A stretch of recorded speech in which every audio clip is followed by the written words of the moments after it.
In this video, I'll show you how to add age guidelines to your Roblox game. So what you want to do is go to roblox.com and we'll set it up from here. Guys, don't forget to check the link in the description of this video. We've got tons of useful resources for you to check out, and let's get back into it. So the first thing that you want to do here is head up to create on the top. And that is going to bring you to the Creator Hub, and you want to click on Creations on the left hand side. In here, you want to just click on your creation that you want to age restrict. And then again, we're coming to the left, and what we're going to do is scroll all the way down until we see Maturity and Compliance. Now in here, we will be presented with a questionnaire, and we want to hit Start.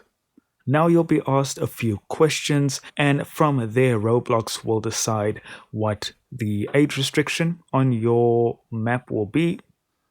And please keep in mind that once you do fill out this form, I do believe it is permanent and you will not be able to change it. So be very precise. Make sure to answer all of these questions truthfully. And when you're done answering everything, you will see that you will be given a breakdown of what is causing the restriction on your map, if there is any. And if you're happy, you can just hit submit and then I understand. If not, you can head back to edit, and then you're going to need to make some changes on your creation. And that's it, guys. That is how you do it. Thank you so much for watching. Do consider liking and subscribing. Don't forget to check out the links in the description of this video, and I'll see you in the next one.